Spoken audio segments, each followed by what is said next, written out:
new paradigm comes in, there's a huge struggle that goes on. And the classic case, which I just want to go over briefly because it's relevant to consciousness, is what happened 500 years ago with the Copernican revolution.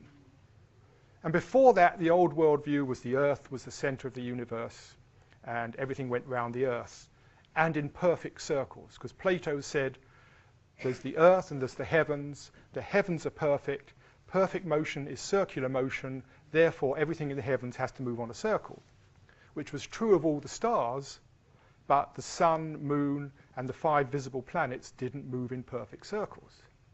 And so there was this question of why they were moving against the stars.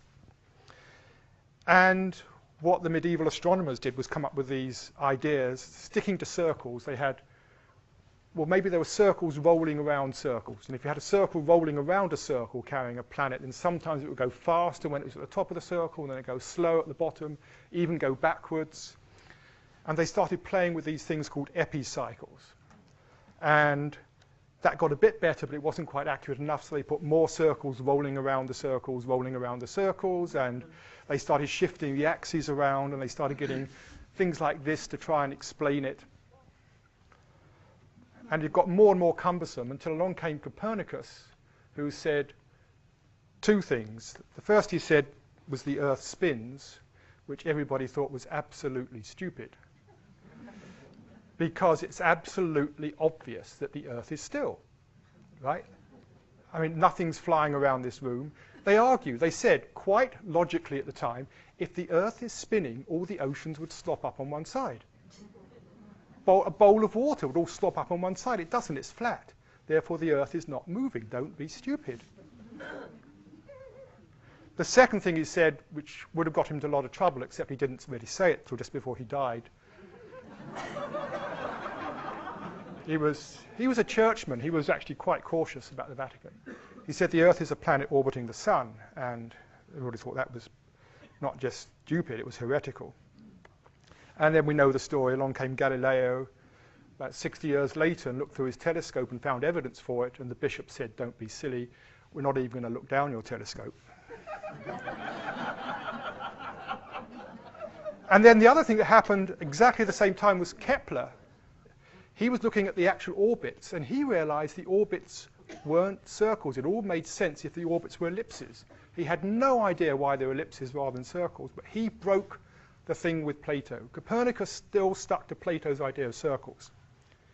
And then it was actually later still, another 40 years after that, Sir Isaac Newton came along and actually showed that the laws of heaven and the laws of earth were the same, and when he did that, he realized that all orbits were ellipses and the whole thing made sense. But it took nearly 150 years for that revolution to happen.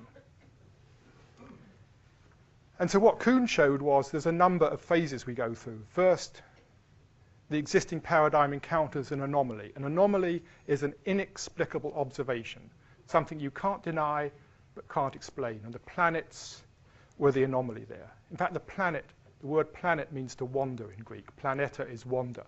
The wandering stars were the planets.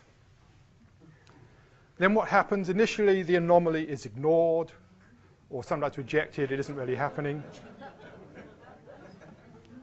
Then, as it builds up, people try to explain it within the existing paradigm.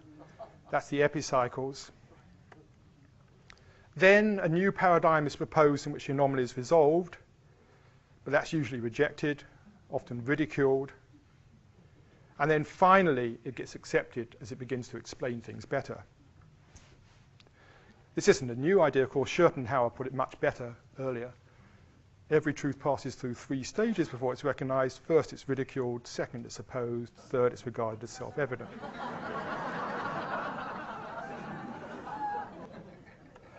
Max Planck, talking about the same thing, said, a new scientific idea, truth, does not triumph by convincing its opponents and making them see the light, but rather because its opponents eventually die.